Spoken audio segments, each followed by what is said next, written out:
बिस्मिल्लाहिर्रहमानिर्रहीम। आप देख रहे हैं प्रोग्राम गहरी नज़र। मैं हूं आपका मेज़बान अनीब ज़हीर और मेरे साथ मौजूद हैं सज्जाद मीर साहब। आज हम बात करेंगे 9 नवंबर के हवाले से। आज का दिन शायर मशरिक़ अल्लामा मोहम्मद इकबाल के नाम, जिन्होंने मुसलमानों को ना सिर्फ ख्वाब दिखाया बल्कि उन ख्वाबों की हकीकत के लिए एक राह भी दिखाई। और इसके साथ ही अगर बात करें तो कायदे आज़म ने इन तमाम ख्वाबों को अमली जामा पहनाया और 14 अगस्त 1947 में पाकिस्तान एक इस्लामी रियासत के तौर पर सामने आया। और बात की जाए और सवाल किया जाए कि क्या ये वही पाकिस्तान है जिसका ख्वाब अल्लामा मोहम्मद इकबाल ने देखा था? क्या ये वही अलग इस्लामी रियासत है जिसका ख्वाब देखा गया था? क्या आज हम उन असूलों को फॉलो कर रहे हैं? क्या पाकिस्तान जो सूरत हाल है या पाकिस्तान के जो लोग हैं या मुआशरा है, क्या उन असूलों पे कायम है जिसका ख्वाब अल्लामा मोहम्मद इकबाल ने देखा था? बात करते हैं मीर साहब से। जी मीर साहब, बताइएगा कि जो सूरत हाल है, जो इकबाल ने ख्वाब देखा था। की बात तो ये है कि इस बार 9 नवंबर को छुट्टी हुई है। ठीक है। ये शहबाज शरीफ की मुस्लिम लीग की हुकूमत है और छुट्टी बंद कर दी गई थी कि यौम वफात पे हम छुट्टी नहीं किया करते। सही है। कायदे आज़म की 11 सितंबर की भी थी, 25 दिसंबर को करते हैं वगैरह वगैरह। और चौधरी निसार इस पे स्टैंड ले गए थे। तो भले आदमी चौधरी निसार, लेकिन ज़िद्दी आदमी कई मामलों पे। सही है। तो छुट्टी बंद हो गई थी। इसमें ये पिछले दौरे हुकूमत में बंद हुई थी। हाँ, हुई थी। जी। उस ज़माने में यौम इकबाल लाहौर में बहुत शान शौकत से मनाया जाता था। सही है।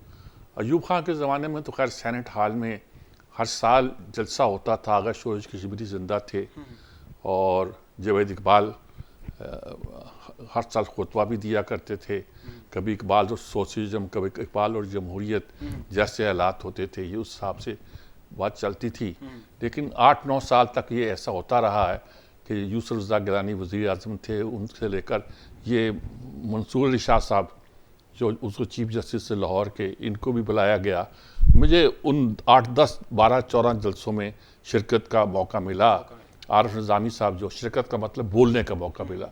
आरिफ निज़ामी साहब उस वक्त सदर थे मरकज़ी मजलिस इकबाल के, और बहुत शानदार जलसे हुआ करते थे, बहुत शानदार जलसे हुआ करते थे। और उसमें बहुत गुफ्तगू हुआ करती थी। और या मकबूल जान थे और मैं होता था। कुछ हम 8-10 लोग थे जो एक तरह के परमानेंट से बोलने वाले थे। सही है। और इकबाल पर बड़ी गुफ्तगू होती थी। इकबाल का कमाल ये देखिए, अजीब कमाल है। अभी मैंने गुफ्तगू की डॉक्टर जावेद इकबाल पर, नास्ता जावेद इकबाल भी वहाँ मौजूद थी। ठीक है। मैंने कहा कि कुछ शक पड़ता है कि जैसे मैं जावेद इकबाल साहब की मुखालफत में हूँ। अच्छा। ऐसी बात है नहीं। मैंने पहले ही जलसे में उनसे कहा था कि आप इकबाल के फर्जंद हैं। मैं भी अपने आप को इकबाल का मानवी फर्जंद समझता हूँ। सही है। मुझे आपकी फलां बात से इख्तलाफ है। इख्तलाफ होना किसी बात से और होना, और किसी के खिलाफ होना और बात होती। और बात यह थी कि अगर कोई इख्तलाफ था तो इस बात पे था कि वो सर सैयद को इकबाल का प्रेडिसेसर समझते थे। अच्छा। और दुरुस्त तौर पर समझते थे। ठीक है। मैं जमालुद्दीन अफ़गानी को समझता हूँ। सही है। और दुरुस्त तौर पर समझता हूँ। ठीक है। मैं सर सैयद के कुछ एक ज़माने में कुछ खिलाफ भी रहा। शायद दबिस्तान सलीम अहमद या कराची के हसन अस्करी वगैरह साहब का असर हो, उसकी वजह से हो, या सर सैयद के जो मज़हब के मामले में एक ताकुल पसंदाना नज़रियात हैं उनकी वजह हो। लेकिन फिर मुझे अंदाज़ा हुआ कि सर सैयद कमाल के आदमी थे। सही है। जमालुद्दीन अफ़गानी तो खिलाफ थे उनकी, ज़ाहिर है। वो ये कहते थे कि मोतज़िला उलमा बूदंद वही मुफस्सर बेचारा बसियार जालिस्त, इस तरह की बातें भी करते थे। लेकिन वो ऐसे विजन का आदमी था, इश्क़ रसूल में कमाल का था। उसने कहा मेरे घर के बर्तन बेच दो, लेकिन मैंने इस शख्स की किताब का जवाब देना है जो इसने गुस्ताखी की है हुजूर की शान को, इसको छोड़ना नहीं। लंदन बैठा रहा, उसको काम किया। उसकी जो बातें थी वो सारी की सारी इस लिहाज से थी कि मुसलमान आगे बढ़े, तरक्की करें, ना बढ़ते हो। देखिए, सिखाने की बात भी रिफार्मर इकबाल ने जिक्र किया एक जगह शायद कि मोहम्मद बिन अब्दुल वहाब, देखिए ताल्लुक़ क्या है, अतातुर्क, मोहम्मद बिन अब्दुल वहाब और सर सैयद, ये रिफार्मर थे। रिफार्मर हर मामले में इंतहा पसंद होता है। ठीक है। लाजमी तौर पे होता है। हो सकता है आपको उनकी बातें इंतहा पसंद दिखाई दे। वो तो जमालुद्दीन अफ़गानी के बारे में इकबाल के तासुरात बड़े अजीब है। वो कहते हैं कि हालांकि शाह वलीउल्लाह के बड़े कायल है, लेकिन वहाँ जिक्र करते हैं कि अगर जमात अफगानी को वक्त मिलता और सियासत में इतनी मुझको उलझना ना पड़ता तो वो यकीनन अपने अहद के मुजद्दिद होते। अच्छा। यानी इतनी बड़ी उनको फजीलत देते हैं। जब उनको जनाजा उनकी वफात के वापस ले जाया गया काबुल, लाहौर से गुजरा तो इनकी कब्र से मस करके गुजरा, इकबाल की कब्र से। इतना बड़ी बात थी। जैसे पीर रूमी से उनका ताल्लुक है कि आज मौलाना रूम के मज़ार के पास एक छोटा सा मज़ार बना हुआ है जो इकबाल का मज़ार है। अच्छा। और इकबाल की असल खूबी ये थी कि वो आशिक रसूल थे। वो मुस्तफ़ा बरसां खेशरा के दी हमाऊस्त अगर बाउना रसीदी तमाम बूला हबीस्त। कमाल कमाल कमाल की बातें उसने कहा कि अगर मेरे इशार में से, मेरे लिखे हुए चीज़ों में से एक हरफ भी कुरान के ख़िलाफ़ हो तो रोज़े क़यामत मुझे हजूर के पाँव का बोसा नसीब नहीं करना। जो उनके इश्क से वाकिफ़ है वो समझ सकते हैं कि इकबाल का ये कहना कितनी बड़ी बात थी। तो वो जो दीन का वो तसव्वुर, वो तसलसल जो इकबाल पेश करते हैं उसकी बुनियाद इश्क रसूल पर है। इकबाल ने, जैसे मैंने शेर पढ़ा कि उन्होंने जो अपना खुतबा लिखा उसमें लिखा कि इस्लाम के कल्चर की बुनियाद तौहीद पर नहीं रिसालत पर है। कि इस्लाम ने अब रिसालत की खात्मे का ऐलान करके गोया इस बात का ऐलान कर दिया था कि अब आपकी रहनुमाई के लिए आसमानों से वही नहीं आएगी बल्कि इंसानी शऊर की पैदाइश का आगाज़ था और जदीद साइंटिफिक एज उसी से शुरू हुई है। यानी इतनी बड़ी बारीक बात कही है कि आज तक दुनिया में किसी आदमी की समझ में ये बात नहीं आई कि वो इसको इस तरह इंटरप्रेट करता। इस तरह इंटरप्रेट किया उसने। और एक तरफ ये कहा यहाँ कल्चर की बुनियाद बनी, दूसरी तरफ कहा कि मुस्तफ़ा बरसां खेशरा के दी हम हाउस कहा कि मुस्तफ़ा तक पहुँचना ही दीन है, बाकी जो कुछ है बूला भी है। यानी कि ये एक ऐसी कमाल की बात है कि जिसको हमें समझ लेना चाहिए और जिसको परखना चाहिए, देखना चाहिए। एक तरफ उसके ये मेयार, उसका एक ये मकाम, दूसरे ये मकाम कि वो पहला शख्स था जिसने तसव्वुर पेश किया कि मुसलमान अगर इकट्ठे होकर एक तरह से अपनी ज़िंदगी गुजारना चाहेंगे तो शायद वो बेहतर ज़िंदगी गुजार सके। और इसी को हम तसव्वुर पाकिस्तान की बुनियाद कहते हैं। ठीक है। ये नहीं कि हिंदू मुस्लिम दो कौमें हैं, बल्कि ये भी है कि ये जो खित्ता है इस खित्ते को अलग करो और यह मुसलमान इकट्ठे मिलजुल कर रहें, इनके मुताबिक ज़िंदगी गुजारें तो बेहतर ज़िंदगी गुजार सकेंगे। इसलिए हम इकबाल की अज़मतों के कायल हैं। आज अच्छी बात है 9 नवंबर को छुट्टी हुई है, लेकिन मुझे कोई पता नहीं है कि शायद यौम इकबाल कहीं तरीके से मनाया गया। ठीक है मीर साहब, इकबाल डे मनाया तो जा रहा है लेकिन जो इकबाल के असूल हैं उनको अपनाना भी बहुत लाजमी है। कोयटा में आज सुबह बहुत एक ख़बर आई है अफसोसनाक, धमाका और रेलवे स्टेशन पे जो 25 के करीब लोग हैं वो वहाँ पे शहीद हुए, कोई 45 के करीब जो हैं वो ज़ख्मी हुए। तो ये जो एक नई लहर नज़र आ रही है दहशतगर्दी की, और एक कलअदम तंजीम है उसने ये ज़िम्मेदारी भी कबूल कर ली है कि ये धमाका हमने किया है, तो बलोच जो कौम है या बलोचिस्तान है उसको ही हमेशा टारगेट किया जा रहा है।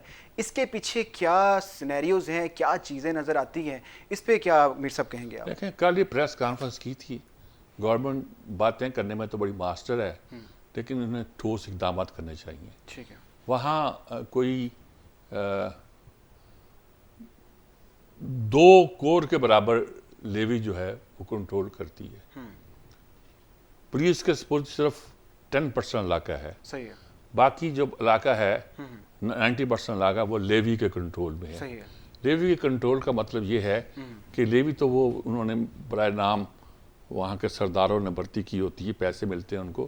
असल कंट्रोल वहाँ FC का है। सही है। फ्रंटियर कोर का है। और वो जितनी तादाद उनकी है वो कोई 2 कोर फौज के बराबर है। सही है। उसके बावजूद हम काबू नहीं पा सकते। वो एक कबीले के ये बहुत से सरदार बड़े टपकते हैं, उनके भाई बंद जो हैं वो पहाड़ों पर चढ़े होते हैं। ऐसे ही है। हम एक बंदे को उतारते हैं तो बोलता है वहाँ तो फलां फलां भी बैठा होता है। सही है। और हम उस पर चीखते हैं कि ये तो मिसिंग पर्सन में शामिल है। इंडिया ने जिस तरह पेनिट्रेट किया हुआ बलूचिस्तान पे और कुछ लोगों ने शामिल करके, वो हमारे लिए तशवीश की बात है। ठीक है। आप आज 25 लोग शहीद हो गए, 45 लोग जो है वो ज़ख्मी हो गए हैं। ज़ख्मी हो गए। पहले ही होता था कि डोमिसाइल देखते थे और पंजाबी मिलता था तो जो पंजाबी नजर आता था उसको पकड़ के मार देते थे। एक जगह सो रहे हैं, मजदूरी करने आए हुए लोग, पर चला के सारे एक ही इलाके के हैं, शायद जनूबी पंजाब से थे, उन सबको मार दिया। सही है। अब वो बलोचों को भी मारते हैं ऐसे ही है। भत्ता लेने के चक्कर में, कान कनी करते हैं बेचारे मजदूर, उनको भी मार दिया। तो ये सारी जो कहानी है ये पैरेलल एक तरह की हुकूमत कायम करने का कहानी है। लोगों को मशहूर कर रखा होता है कि ये मिसिंग पर्सन है, और मिसिंग पर्सन नहीं है, पहाड़ों में इनके साथ चलकर। वो लड़के ने आके कल बयान नहीं दिया कि पंजाब यूनिवर्सिटी में पढ़ रहा है, और जो बलोच हैं उन्होंने मुझे बहकाया और जिसके बाद मैं BLA का वो हिस्सा बन वो, गया। वो खुद बलोच था।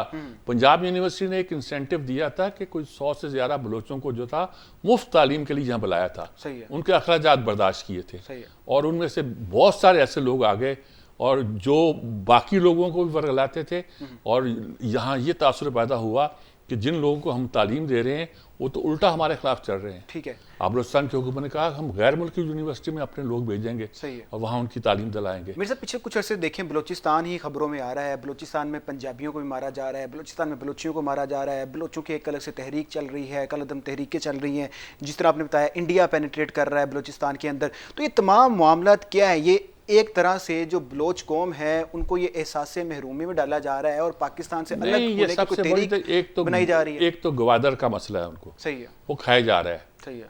ग्वादर को इंडिया ने कहा हम बनने नहीं देंगे वगैरह वगैरह, तो वो सारे काम हैं। फिर यहाँ से ऑपरेट करते हैं लोग, आते हैं पेनिट्रेट करते हैं, दूसरे मुल्कों से आते हैं, ठीक है। नाम नहीं देता, हमारे बरादर मुल्क हैं, वहाँ से आते हैं, वो आके कराची और इन जगहों पर भी कराची में वारदात हुई, सही है, चीनी भाइयों के खिलाफ, और उन्होंने कहा कि हम बलूचिस्तान की BLA हैं, नाम लिया और हम कर रहे हैं। तो ये जो इस तरह के करने का मामला है, इस पर हमें ज़्यादा सख्ती के साथ कार्रवाई करनी पड़ेगी। सिर्फ ये कि ऐलान करने के क़याम अमन का ऐलान कर देना है, कुछ और कर देना, सख्ती से कार्रवाई क्या होगी? पहले भी बयान दिए गए हुकूमत की तरफ से और कहा गया कि निपटा जाएगा और जितने दहशतगर्दी है खात्मा किया जाएगा, ऑपरेशन किया जाएगा। और आज भी जो मोहसिन नकवी साहब हैं वो पहुंच गए हैं जनाजे में शिरकत करने के लिए। तो जो हमारी हुकूमतें हैं, ये हमारे जनाजे में शिरकत करने तो गया, जनाजे में शिरकत के लिए रह गए। हमारे ऐसे हुक्मरान भी रहे हैं जो इन जनाजों में शिरकत नहीं किया करते थे। वो समझते थे कि ये हमारी हुकूमत के लिए खतरा होगा। किसी ने बता दिया था, नजूमी ने, किसी ने, कि किसी जनाजों में शिरकत करने से उनकी हुकूमत को खतरा होगा। वो शिरकत नहीं करते थे। लाशें पड़ी हुई, वो कहते वज़ीर आज़म को बुलाओ, हम यहाँ दर्दना ख़त्म कर देंगे। वो कहते नहीं, मैं नहीं आता, बैठे रहो तुम। तो ये भी होता है माजी में भी ऐसा होता है। मेरे ख्याल में इन्हें डिटरमिन होके इस मसले को निबड़ना है, हल करना है। ये इसके अलावा और चारा कार नहीं है। चंद लाख लोग हैं जो बलूचिस्तान में आबाद हैं, उसमें चंद 100 लोग हैं जो ये काम कर रहे हैं। ये पेशा बन गया है, ठीक है, और पेशे के तौर पर इसको अपनाया गया है, और मैं कुछ नहीं कर सकते। मेरे साहब, इंडिया भी पेनिट्रेट कर रहा है अंदर, इधर पाकिस्तान के अंदर भी तहरीकें उठ रही हैं। तो क्या आपको लगता है सारा जो है मामला है ये बैरूनी मामला ही है, वहाँ से पेनिट्रेशन ही है, या हमारे कुछ अंदर से भी लोग हैं जो सियासत खेल रहे हैं? यहाँ एक ज़माने में एक ग्रुप में रशियन तो नहीं इस्तेमाल करता, लेकिन रशिया के नाम लेते थे कि इनकी ट्रेनिंग होती है इलाकाई, वो होता था। हमारे मुल्क में थे जो हमारे कम्युनिस्ट दोस्त थे, वो ये था नेशनलिटीज कंट्रडिक्शन, यानी कि हमारी कंट्रडिक्शन इंडिया से है, चीन की कंट्रडिक्शन रूस से थी उस ज़माने में, या अमेरिका से थी। ये नेशनलिटीज कंट्रडिक्शन थी, और ये चीन का रवैया था। इसलिए वो हमारा हामी था कि हमारी जो एक नेशनलिटी कंट्रडिक्शन है इंडिया के साथ, एक थी नेशनलिटीज़ कंट्रडिक्शन, नेशनल कंट्रडिक्शन नहीं, नेशनलिटीज़ कंट्रडिक्शन। वो हमारे अंदर सूबों के दरमियान नेशनलिटीज़ कंट्रडिक्शन उभारते थे, क्लास स्ट्रगल नहीं, नेशनल क्लास कंट्रडिक्शन नहीं, जो असल उनका मकसद होता है। वो कहते पहले नेशनलिटीज़ कंट्रडिक्शन, तो उन्होंने नेशनलिटीज कंट्रडिक्शन असली तौर पर उभारी थी। सही है। बलूचिस्तान में भी ऐसे लोग थे, ऐसे ग्रुप थे। अब वो नेशनलिटीज कंट्रडिक्शन जो है वो एक ये उठते थे तो काबल चले जाते थे। गलती हमारी हुकूमतों की भी होगी, काबल चले जाते थे।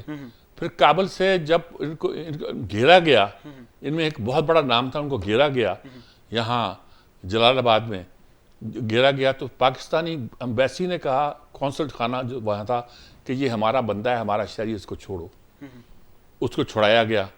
छुड़ा के जब उससे पूछा गया कि तुमने कहाँ जाना है, कहना मुझे इंडिया भेज दे, मैं इलाज के लिए जाना है। अच्छा, वो पाकिस्तान आने के बजाय इंडिया गया। सही है। और फिर क्या हुआ, फिर मैंने उसके आखिरी दिनों में उसे कराची में उसकी शामें देखी हैं, अच्छा, किस हालत में वो उस शामें गुजारता था। मैंने उस आदमी को जेल में भी देखा है, सही है। मैं उसको खुद जेल में था जब वो जेल में था। अच्छा, तो ये और नाम भी ले लेता हूँ, जनरल शरोफ कहते थे जिसे। अच्छा, अच्छा, ये लोग पागल बने, बेवकूफ़ बने, इंडिया गए कि शायद वहाँ पर हमें बड़ी आवभगत होगी, वहाँ से वापस कराची आए और वो बहरहाल जैसी ज़िंदगी थी जैसी जिंदगी थी, गुजारी उन्होंने। ठीक है, मैं उसको कहना नहीं कुछ चाहता। ठीक है, ठीक है। तो ये फिर ये भी हुआ कि जब पाकिस्तान गवर्नमेंट ने कहा वापस आओ, तो मरी समेत कौन कौन से लोग, किनके नाम मुँह, हमारे तैयारों में इनके मवेशी तक जो थे वो साथ लेकर आए गए। ठीक है। इसके बावजूद कानूनियत इसके लिए हिकमत अमली बनानी बेहतर तौर पड़ेगी, पर बनानी चाहिए, बेहतर हिकमत अमली बनानी पड़ेगी। और जो हमारी हुकूमतें हैं और जो हमारी फोर्सेस हैं उनको देखना चाहिए कि जो एक नई दहशतगर्दी की लहर उठ रही है उसको किस तरीके से काबू किया जाना चाहिए। क्योंकि बलूचिस्तान हो, KPK हो, या पंजाब हो, या सिंध हो, या पाकिस्तान का कोई भी ठिकाना हो, हर जगह पर अमन कायम होना लाजमी है। वक्त हुआ है ब्रेक का, वक्त के बाद ब्रेक के बाद दोबारा आएंगे और उसके बाद बात करेंगे सवाबी में पाकिस्तान तहरीक इंसाफ ने मैदान सजाया हुआ है और आज कोई ऐलानात भी मुतवक्का हैं। उन सारी चीज़ों के ऊपर मीर साहब से बात करेंगे। Will be right back after the short break. जी, ब्रेक के बाद आपको एक बार फिर से खुशामदीद कहते हैं। बात करेंगे पाकिस्तान तहरीक इंसाफ के स्वाबी जलसे के हवाले से। अभी तक जो अपडेट्स ग्राउंड से आ रही हैं यही कहा जा रहा है कि एक बड़ा क्राउड जो है वो स्वाबी जो जलसा है उसके अंदर मौजूद है, ग्राउंड के अंदर मौजूद है। बड़ी तादाद में जो PTI के लोग हैं वो निकले हैं और स्वाबी जलसे को कामयाब बना रहे हैं। और आज के जलसे में ये उम्मीद की जा रही है कि पाकिस्तान तहरीक इंसाफ कोई लाहे अमल का ऐलान करने जा रही है कि आने वाले दिनों में कोई बड़ी एहतजाजी तहरीक चलाने जा रही है। सवाल ये पैदा होता है कि पाकिस्तान तहरीक इंसाफ क्या ये एहतजाजी जो तहरीक है चला पाएगी, क्योंकि पिंडी में 10 नवंबर तक दफ़ा 144 लग चुका है, तमाम जो रैलियां हैं और जुलूस हैं पाबंदी लग चुकी है। इसके साथ ही कल कोयटा में एक जलसा अनाउंस किया था पाकिस्तान तहरीक इंसाफ ने और हॉकी स्टेडियम के जो रास्ते थे वो बंद कर दिए गए, कंटेनर्स लगा दिए गए, पुलिस ने वहाँ पे नाकाबंदी कर ली। जब पाकिस्तान तहरीक इंसाफ के लोग वहाँ पहुँचे, हॉकी स्टेडियम में दाखिल होने की कोशिश की, तो वहाँ पर शेलिंग भी हुई और वहाँ पर मार पीट भी हुई और जो पुलिस है उसमें कोई 5 से 6 पुलिस वाले भी वहाँ पे जो हैं वो ज़ख्मी हुए और कराची में भी गिरफ्तारियाँ हुई। ये सारे क्या मामला हैं, बात करते हैं मीर साहब से। मीर साहब, बड़ा एक शो आज का जो स्वाबिक है वो लग रहा है और आज शो तो बड़ा होना चाहिए। इनके अपनी हुकूमत है, ये तो पंजाब में आने के लिए अपनी गाड़ियां, अपने वसाइल, अपने ज़राए इस्तेमाल करते हैं, तो अपने सूबे में इन्होंने क्या नहीं किया होगा। सही है, बढ़के भी वहाँ टका के मार सकते हैं, वक्त की भी कोई पाबंदी नहीं है और इसमें भी कोई शक नहीं है कि वहाँ इनका जलसा बड़ा होगा, ठीक है, होना चाहिए। और लेकिन इसका असर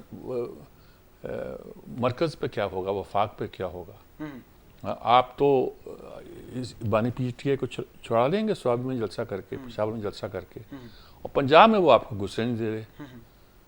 अब पंजाब में आप मोबिलाइजेशन कर पा रहे, तरह तरह के आप झांसे देते हैं, कभी ट्रंप का नाम लेते हैं, कभी अब कुछ नाम लेते हैं, कभी आप अदालतों का नाम लिया करते थे, कुछ जजों के नाम लेते थे कि वो आएंगे तो फिर यूँ हो जाएगा, पलट देंगे हम हुकूमत का तख्ता। अच्छा, ये सारी आप अपने बंदों को मोबिलाइज करने के लिए, एक्टिव करने के लिए सब अच्छी चीज़ें हैं, ठीक है, वो आप कर सकते हैं, करते सब रहिए। वफाक पे स्वाबी जलसे का तो कोई असर शायद ना पड़े, लेकिन अगर बात की जाए जो ऐलानात वहाँ पर आज किए जाएंगे उसका तो कोई वफाक पे असर पड़ सकता है। और अगर बात की जाए देखिए, वो ऐलानात भी सोच समझ के करेंगे, ठीक है, क्योंकि वो भी दरवाजे सारे खुले रखना चाहते हैं, बातचीत का दरवाज़ा भी खुला रखना चाहते हैं और ये भी बताना चाहते हैं कि हमारी स्ट्रीट पावर बहुत ज़्यादा है। लेकिन उनको ये भी पता है कि स्ट्रीट पावर सिर्फ खैबर पख्तूनख्वा में होना कोई बड़ी बात नहीं है।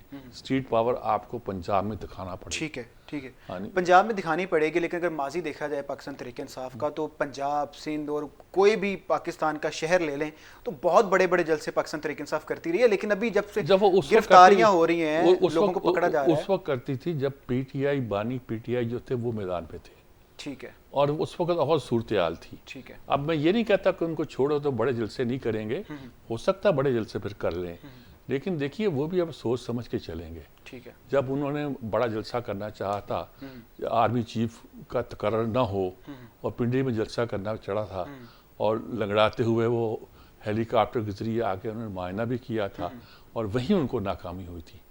तो ये लाजमी नहीं है कि वो इतने बड़े जलसे कर रहे हैं पंजाब में आके कि जो है रिजल्ट दे सकते हों। और एक का जलसा तो हो भी सकता है, उससे ज़्यादा लोग जो है ना हमारे यहाँ तमाशबीन ज़्यादा होते हैं और जान पे खेलने वाले जानसार जहाँ बात जरा कम ही निकला करते हैं। अच्छा, 26वीं आईनी तरमीम की अगर बात करें तो वहाँ पे मौलाना फजलुर रहमान पीटीआई को बड़ा खुश करते नजर आए हैं केपीके वोट बैंक के हवाले से, और अभी मौलाना फजलुर रहमान ने जो बैरिस्टर कामरान है उनको किया है, नामजद किया है कि जेल के अंदर कोई इमरान खान से मुलाकातें करें, कोई मफाहमत की जो पॉलिसी है उसको आगे लेकर चलें। तो बैकडोर राब्ते हो रहे हैं मौलाना के और इमरान खान के। तो क्या आपको लगता है कि इससे कोई तहरीक में ज़ोर आएगा? मौलाना टफ टाइम देंगे, मैन पावर तो उनके पास भी मौजूद है, निकलेंगे सड़कों के ऊपर, इसके ऊपर क्या कहते हैं आप? मौलाना बहुत एहतियात से चलते हैं। अच्छा। वो सियासत जानते हैं, कांग्रेस से सीखी हुई सियासत उनकी। अच्छा। हमें तो वो सियासत पसंद नहीं आती। ये नहीं कि हमको मुस्लिम लीग की सियासत पसंद आती है। जब मुस्लिम लीग का लफ्ज़ इस्तेमाल कर रहा हूँ तो ऑल इंडिया मुस्लिम लीग होती है। ठीक है। पाकिस्तान की नून लीग, पाकिस्तान की काफ लीग या पाकिस्तान की पे लीग और ते लीग नहीं होती। वो मुस्लिम लीग की सियासत से लोगों को इख्तलाफ होता है, लेकिन मुझे कांग्रेस की सियासत से भी इख्तलाफ है। वो किया जाना है उन्हें फ्रंटियर में, क्यों जाना है? दिखाना अपने आप को। नेहरू ने कहा जब गए गांधी तो क्या क्या रिजल्ट निकला? नेहरू गए, गांधी कह रहा हूँ नेहरू गए, और क्या निकला? यानी कि उनको उनके तहफ़्फ़ुज़ के लिए जो उनकी अपनी वहाँ गवर्नमेंट थी, उनको अपने भी तहफ़्फ़ुज़ की पड़ी हुई थी, तो पुलिस उनकी वो हिफाजत कर रही थी। सही है। और उसी दिन वो रेफरेंडम हार गए थे खैबर पख्तूनख्वा का। तो मतलब ये होता है कि सियासत जो है वो कांग्रेस सियासत अपनी जगह, लेकिन ज़माना बहुत बदल गया है। ज़माना बदल गया है। माजिद निज़ामी साहब इस्लामाबाद से हमारे साथ मौजूद हैं पीटीआई के जलसे के हवाले से, और जो तहरीक का ऐलान मुतवक्का है उस हवाले से उनसे भी बात करते हैं। मेरे सब लाइन पे मौजूद हैं, बात कीजिए। जी, उनसे बात करते हैं जनाब। क्या सूरत हाल है जी तहरीक इंसाफ के जलसे की, और उनके प्रोग्राम की क्या क्या निशानी है? जी बहुत शुक्रिया मीर साहब। तहरीक इंसाफ की एहतजाजी तहरीक में इस वक्त मुझे जो सबसे बड़ी खामी नजर आती है जी जी वो ये है कि वो सूबा पंजाब के अंदर एक बेहतरीन ऑपोजिशन के तौर पर सामने नहीं आ सके। ठीक ये है। बात दुरुस्त है कि उन्होंने पंजाब के अंदर 8 फरवरी को बड़े अच्छे रिजल्ट्स दिए थे, और उनका जो वाइट पेपर है उसके अंदर भी उन्होंने ये दावा किया है कि उनके बहुत से हलके पंजाब में ऐसे हैं कि जहां पर वो जीत चुके थे। कोई तकरीबन 30 के आसपास ऐसे हलके हैं जिनके बारे में उनका ये दावा है कि उनके पास इनके 80% से ज्यादा फॉर्म 45 हैं। अच्छा। अब इस सारी चीज को जब हम सवाबी के जलसे से मुंसलिक करके देखते हैं तो पता ये चलता है कि चूंकि खैबर पख्तूनख्वा उनका होम ग्राउंड है, वहां पर वो अच्छी तकारीर तो कर सकते हैं, वहां पर वो एक अच्छा क्राउड भी लेके आ सकते हैं, लेकिन उससे मरकज पर दबाव बढ़ने की या प्रेशर पड़ने की तवक्को नहीं की जा सकती। और ये ऐसा ही है जैसे पाकिस्तान पीपल्स पार्टी मरकज पे दबाव डालने के लिए घोटकी में या सक्खर में, हैदराबाद में जलसे करने शुरू कर दे। तो मुझे लगता है कि जब तक तहरीक इंसाफ पंजाब के सियासी मैदान में एंटर नहीं होगी, उस वक्त तक वो अपने नताइज हासिल नहीं कर सकती, अपने बानी चेयरमैन इमरान खान साहब के लिए कोई रियायतें नहीं ले सकती, और उससे पहले पहले उनकी हालत जो है वो उसी तरह नाजुक रहेगी कि जिसके अंदर उन्हें परेशानियों का ज्यादा सामना करना हो। अभी तो लगता है कि शायद स्वाभी में ये जलसा तो उन्होंने बड़ा कर लिया है, उनका अपना इलाका है, काफ़ी लोग इकट्ठे कर दिए हैं, ज़ोरदार तकरीरें भी वो कर लेंगे रात तक, और भी कर लेंगे। लेकिन क्या उसके बाद कोई लाया अमल, कोई तवक्को है, कोई खास लाया अमल देंगे वो? जी ये एक बड़ा इंपॉर्टेंट पॉइंट इसलिए है कि तहरीक इंसाफ के वर्कर ने इससे पहले डी चौक का एहतजाज भी देखा है, और उसके जो रिजल्ट्स थे, या हम जिसे कहते हैं कि जो उसका क्लोजर था, वो कोई इतना आइडियल नहीं हुआ।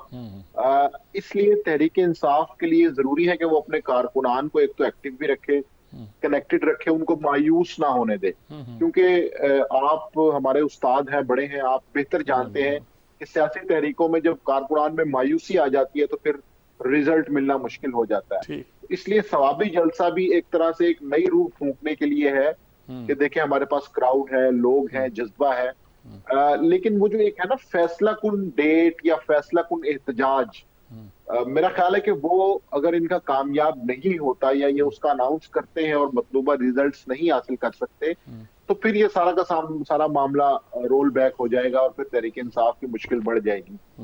इसलिए मुझे लगता है कि अभी ये उस तरह से कोई फैसला कुन सियासी जंग का ऐलान नहीं करेंगे, कोई एक आध गुंजाइश रखेंगे ताकि इनके पास मुज़ाकरात का ऑप्शन भी हो। जिस तरह हमने अगस्त में देखा कि कुछ लोगों ने इनसे बात की तो एक जलसा जो है वो मुलतवी हो गया, आगे चला गया, दोनों से कोऑपरेशन हुई। तो अगर इस तरह की कोई एतमाद साजी का आगाज होता है तो मेरा ख्याल है उसको तहरीक इंसाफ तरजीह देगी। कुछ लोग कहते हैं इनके राब्ते में हैं, अली अमीन गंडापुर के बारे में भी ये मालूम हुआ है। एक तरफ तो बड़ी ज़ोर शोर दिखाते हैं जलसों में आकर, दूसरी तरफ अंदर से राब्ते में भी हैं।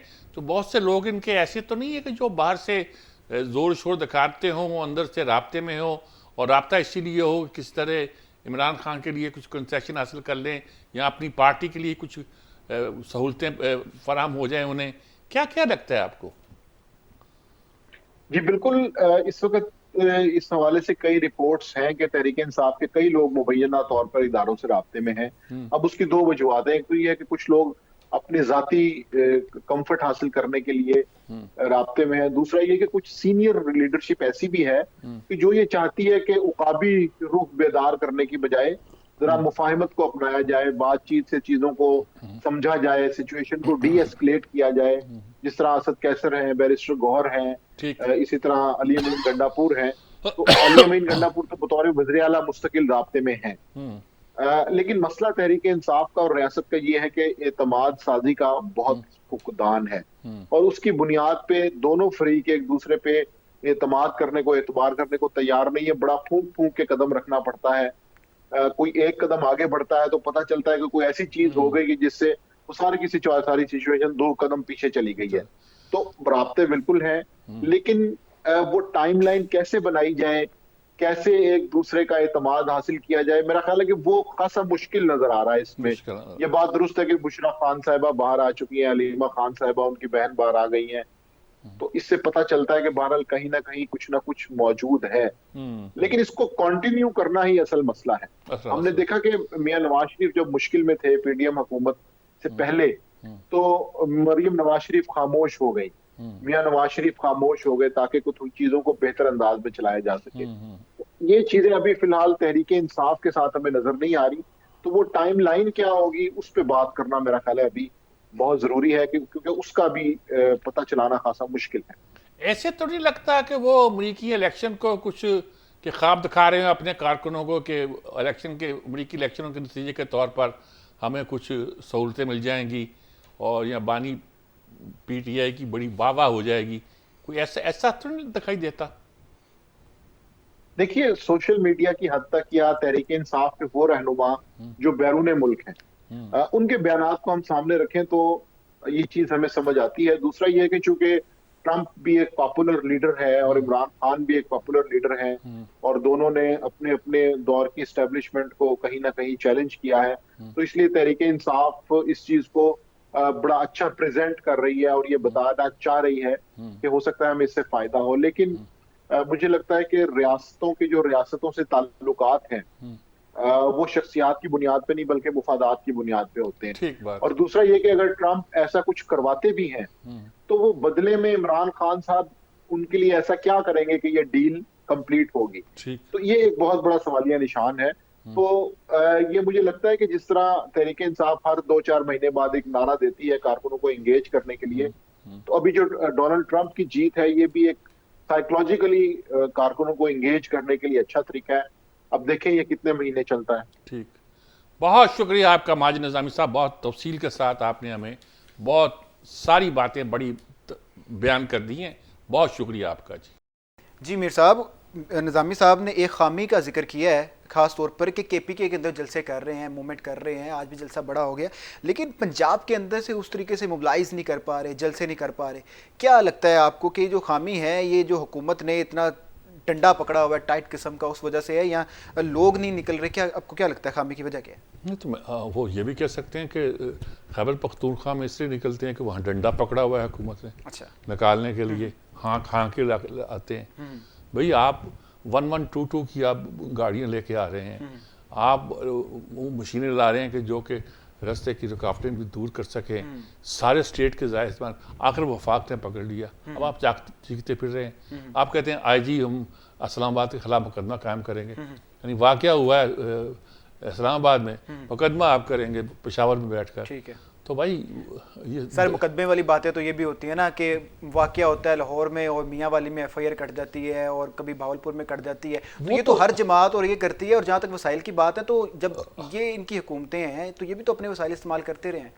वो तो सब होता है, लेकिन वो ये है कि वो जब उनकी गाड़ियाँ कब्जे में हैं, उनके बंदे कब्जे में हैं, उनके पुलिस के मुलाजम कब्जे में हैं, वो क्या करने गए थे? उन्हें पकड़ के अंदर कर दिए, बिठा दिए हुआ। ठीक है, आओ बेल कराओ अपनी।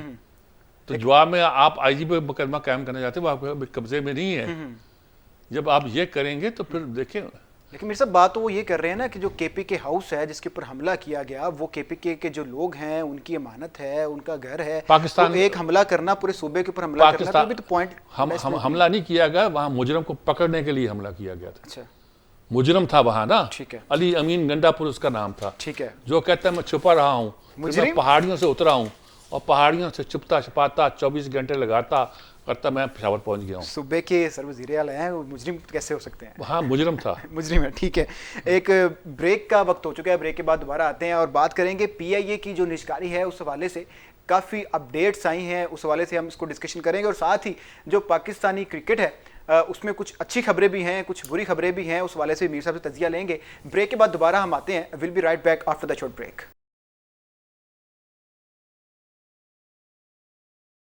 जी, ब्रेक के बाद आपको एक बार फिर से खुशामदीद कहते हैं। बात करेंगे PIA के हवाले से। PIA की निजकारी में एक अहम पेशरफ्त हुई है। कभी 10 अरब की बोली लग रही थी, कभी 20 अरब की बोली लग रही थी, लेकिन अब ओवरसीज पाकिस्तानियों का एक ग्रुप है, अल नहांग ग्रुप, उन्होंने 1.25 खरब रुपए से जायद की जो बोली है वो PIA की लगाई है, बिड लगाई है। इसके साथ ही जो ऑफर्स की हैं वो बड़े हैरान कुन है कि तकरीबन जो 250 अरब के वाजिबुल अदा है कौमी एयरलाइन के ऊपर, वो भी देने की ऑफर की है। और एक यकीन दहानी करवाई है कि जितने भी एम्प्लॉयज़ हैं, मुलाजमीन हैं PIA की, उनको निकाला भी नहीं जाएगा और उनकी तनख्वाहों में 30 से 100% तक इजाफा भी किया जाएगा। नए जहाज़ भी ऐड किए जाएंगे। ये एक अच्छी खबर भी इसको कहा जा सकता है। इस पर हम बात करेंगे मीर साहब से। उसके साथ ही हम बात करेंगे एक बुरी खबर भी इसको कह सकते हैं जो क्रिकेट शायकीन है उस हवाले से कि चैंपियंस ट्रॉफी आ रही है पाकिस्तान में, लेकिन जो इंडिया है उन्होंने ख़त लिख दिया है ICC को कि जो इंडियन टीम है वो पाकिस्तान नहीं आएगी।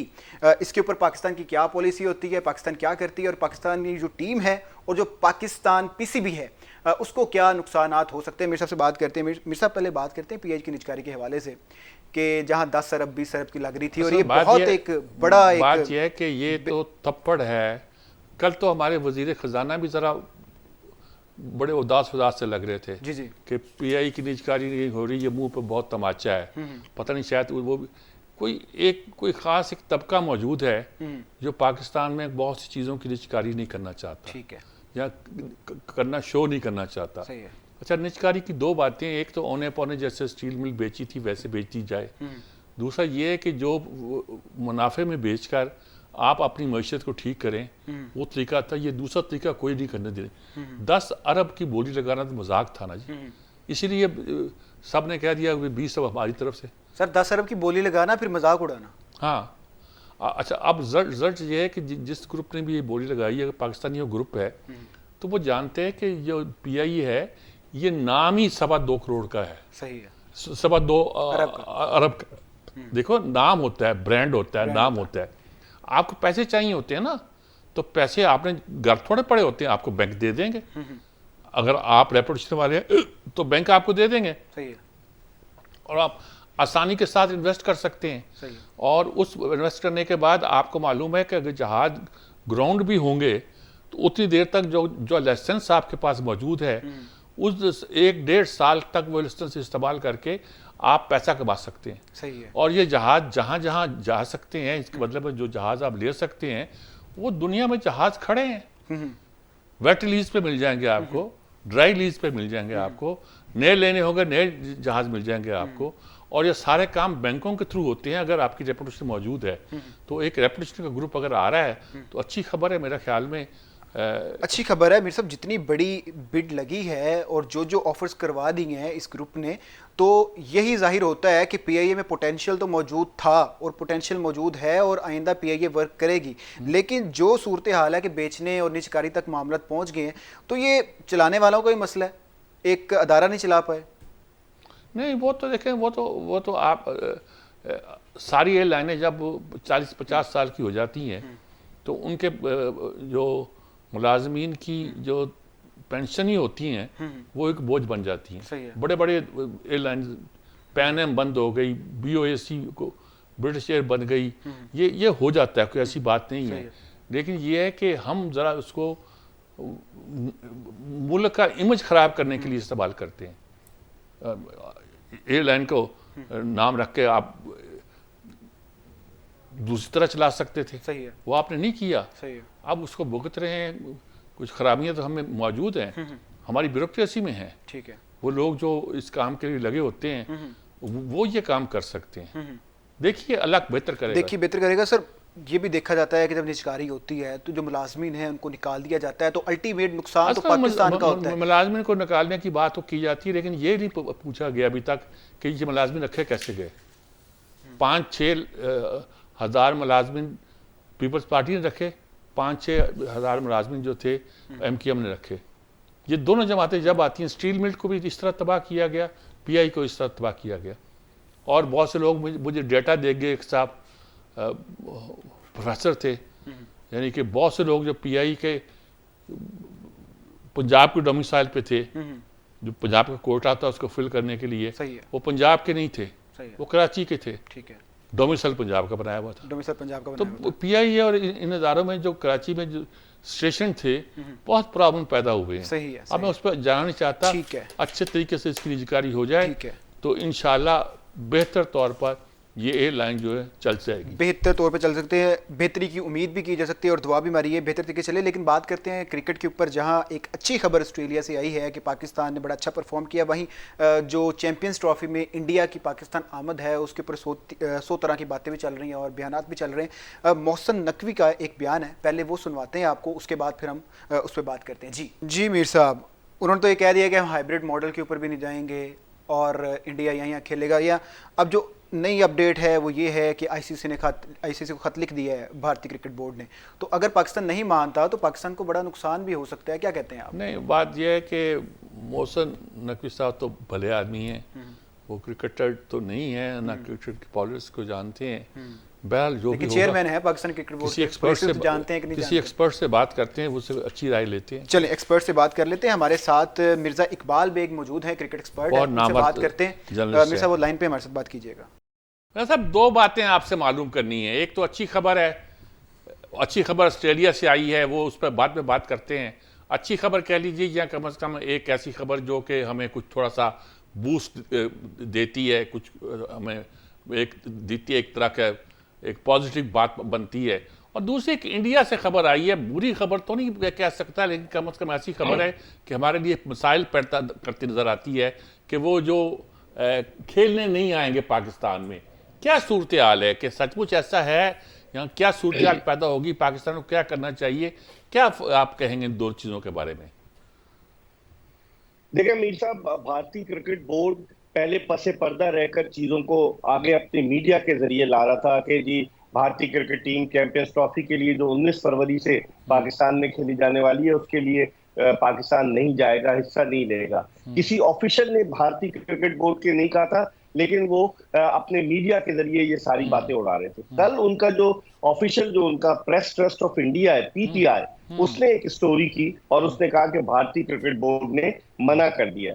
आज हमने अपने जराये से जो पता किया तो पता ही चला कि भारतीय क्रिकेट बोर्ड ने ICC को बता दिया है कि उसकी टीम पाकिस्तान नहीं जाएगी। ICC ने उनसे रिटर्न में मांगा है कि आप वजूहात बयान करें। जो ICC का कानून है कि अगर कोई मुल्क किसी दूसरे मुल्क में कोई मेगा इवेंट खेलने से इनकार करता है तो उसके लिए उनको लिख कर देना पड़ती है वजूहात की, किन वजूहात की बिना पर नहीं जा रहे। अब वो ICC को लिख कर देंगे मीर साहब, फिर ICC वो पाकिस्तान क्रिकेट बोर्ड को कन्वे करेगी और फिर उसके बाद पाकिस्तान क्रिकेट बोर्ड जो है वो डिसाइड करेगा। लेकिन बज़ाहिर यही लग रहा है कि भारतीय क्रिकेट बोर्ड नहीं आएगा। 2-3 ऑप्शंस हैं। एक ऑप्शन तो ये है कि मुत्तहदा अरब अमारात में हाइब्रिड मॉडल पर, जिस तरह लास्ट ईयर एशिया कप हुआ था उसके मैचेस श्रीलंका में हुए थे, तो हाइब्रिड मॉडल पर मैचेस कराए जाए। एक ऑप्शन ये कि पूरा का पूरा टूर्नामेंट जो है वो या तो साउथ अफ्रीका या श्रीलंका या दुबई मुंतकिल कर दिया जाए। और एक ऑप्शन ये है कि अगर पाकिस्तान इनकार करता है तो उस सूरत में क्या होगा, क्योंकि पाकिस्तान मेजबान मुल्क है और पाकिस्तान अगर आईसीसी के होस्ट करने से इनकार करता है तो लाखों पाउंड्स का पाकिस्तान क्रिकेट बोर्ड को नुकसान होगा। तो बहुत सारी चीजें, लेकिन मामला मीर साहब बड़ा गंभीर है, क्योंकि भारतीय जब से नरेंद्र मोदी की हुकूमत आई है 2014 से, तो उन्होंने पाकिस्तान के साथ क्रिकेट के जो रिलेशनशिप है उनके लिए एक बड़ा सख्त रिजिड रवैया अख्तियार किया है। तो अब बज़ाहिर यही लग रहा है कि भारतीय क्रिकेट बोर्ड ने आईसीसी को कह दिया है अब कुछ दिन लगेंगे। मोहसिन नकवी साहब बड़े उनको कह रहे थे कि हम हाइब्रिड मॉडल पर नहीं खेलेंगे, तो अगर आप हाइब्रिड मॉडल पर नहीं जाएंगे तो क्या भारत के बगैर चैंपियंस ट्रॉफी होगी? क्योंकि सारे मेजर स्पॉन्सर मीर साहब भारत के हैं और जो ब्रॉडकास्टर्स हैं जिन्होंने राइट्स खरीदे वो भी भारत के हैं। तो I think it will be a great problem for Pakistan. बहुत गंभीर मसला हो चुका है। अच्छा, ये तो काफ़ी परेशान कुन सूरत हाल है। दूसरी जो अच्छी खबरें आ रही हैं ऑस्ट्रेलिया से कि पाकिस्तान ने दूसरा मैच जीत लिया है, क्या लगता है कि टीम सचमुच कुछ जान पकड़ रही है? यहाँ भी उन्होंने 2 मैच जीते हैं, वहाँ भी एक मैच जीत लिया है, कुछ जान पकड़ रही है या एक टेम्परेरी से फेज नज़र आता है कि तुक्का, यानी जिसे कहते हैं तुक्का लग रहा है और इससे ज़्यादा कुछ नहीं कहा जा सकता? देखिए मीर साहब, बज़ाहिर ऑस्ट्रेलियन सरजमीन पर पाकिस्तान ने जो परफॉर्म किया है, 7 साल के बाद कोई वनडे पाकिस्तान जीता ऑस्ट्रेलिया सरजमीन पर, और 28 साल के बाद एडिलेड ओवल के मैदान पर ऑस्ट्रेलिया के खिलाफ कोई वनडे जीता। और जो आपकी टीम है, आपका जो फास्ट बॉलिंग का डिपार्टमेंट है, वो बड़ा शेप अप कर रहा है। आप देखें कि वो प्लेयर जिनको 2 को रेस्ट कराया था, कहते हैं ना कि ठोकर खाने के बाद इंसान संभलता है, तो जिन 2 को रेस्ट कराया था, शाहीन शाह अफरीदी और नसीम शाह, वो भी अच्छा परफॉर्म कर रहे हैं। हारिस रऊफ तरोताजा होकर आए हैं, वो मेन बॉलर है, 8 विकेट ले चुके हैं अब तक 2 मैचेस में। मोहम्मद हसनैन आए, तो टीम का एक कॉम्बिनेशन अच्छा जेल होता नजर आ रहा है। बॉलिंग में तो अच्छा नजर आ रहा है, लेकिन मीर साहब बैटिंग में आपके लिए लम्हे फिक्रिया है। कल ठीक है 137 रन की ओपनिंग पार्टनरशिप हुई, लेकिन आपका मिडिल ऑर्डर जो है वो वल्नरेबल है।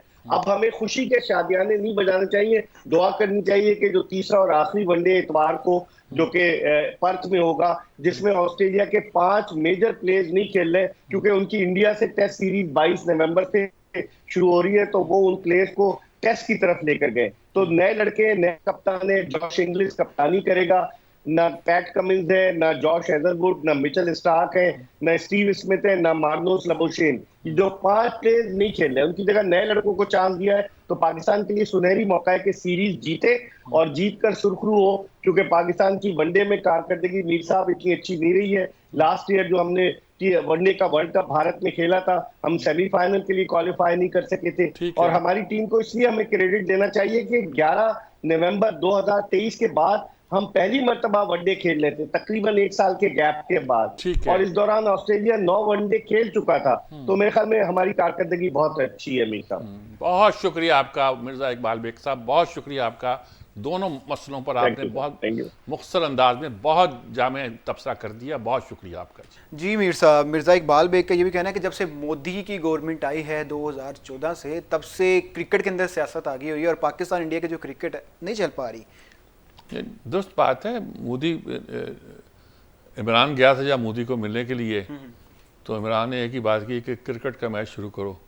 मोदी मुस्कुरा दिया, हंस के टाल गया। अच्छा, तो वो नहीं कर रहा, किसी की बात नहीं सुन रहा, और इसको उसने यानी वो स्टेट पॉलिसी बना लिया हुआ है। ठीक है कि शो कर सकता था पाकिस्तान की हुकूमत को कि मेरे इमरान से बहुत ताल्लुकात हैं, उससे कहने पर मैं क्रिकेट का मैच खोल रहा हूँ, उसने ये नहीं किया।